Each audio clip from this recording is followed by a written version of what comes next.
Here we have the code for a queue implemented using an array as the item store.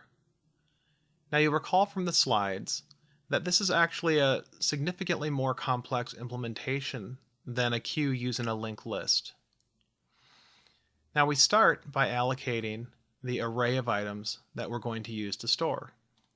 Now I allocated an array of 0 items, and this means I don't need to do null checks later on, and I can just do length checks each time I'm adding.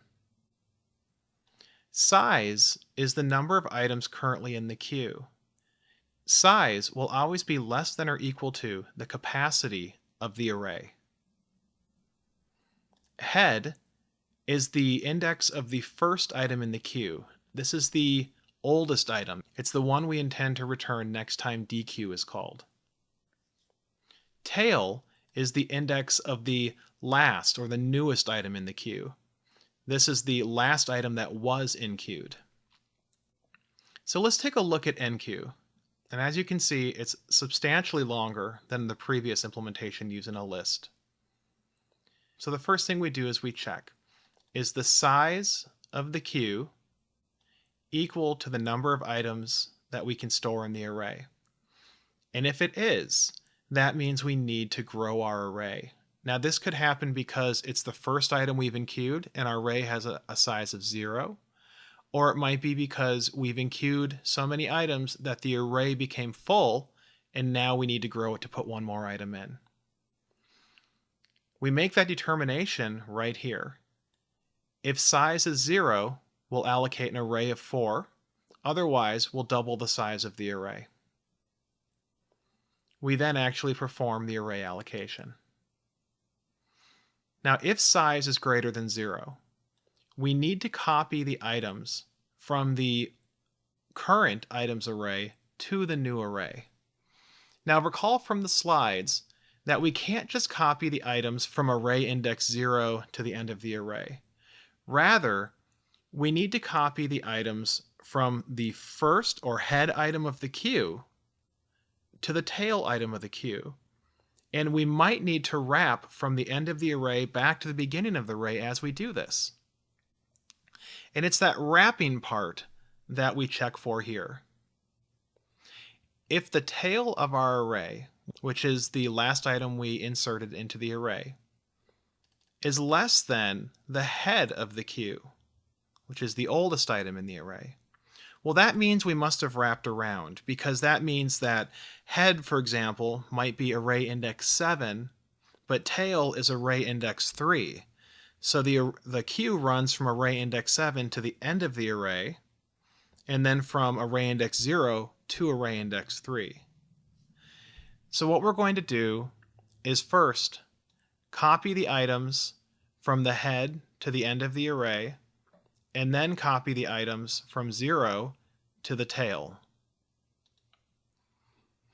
Once we've done that, all of the array items have been copied from the old array to the new array, with the wrapping all accounted for. If we didn't need to wrap around, all we need to do then is just copy the items from head to tail. Now, regardless of the state, we've come to a point where all of the queue items are in the new array. And a nice side effect of this is that the head is at index 0 in the new array, and tail is at the new target index that we wrote to. And then, as we saw on the slides, the last thing we do is we copy the new array over the old array,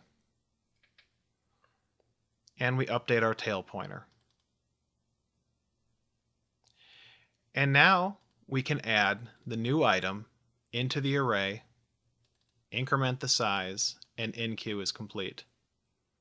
That's quite a departure from our previous version of enqueue using a linked list.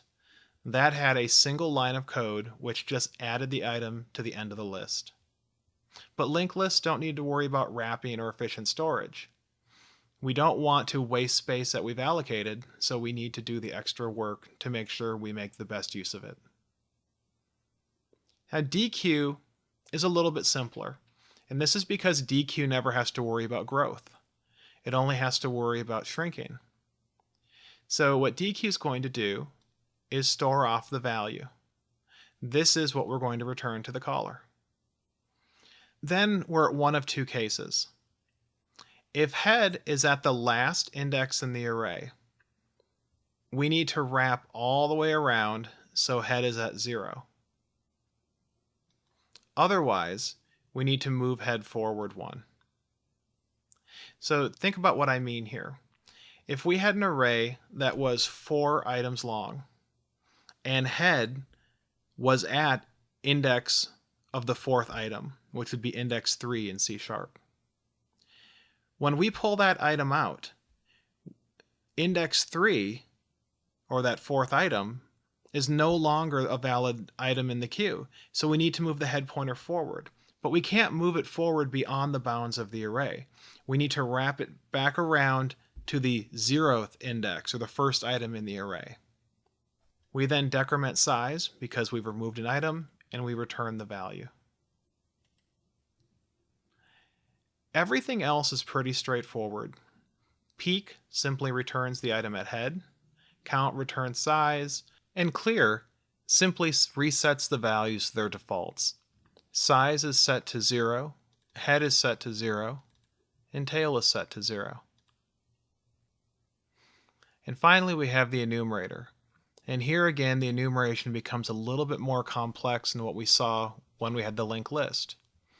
But this is pretty much the exact same logic we saw during the enqueue growth period.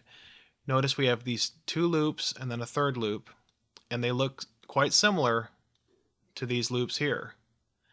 What we're doing is we're returning the values in queue order. In queue order is from head to end and then 0 to tail, or head to tail.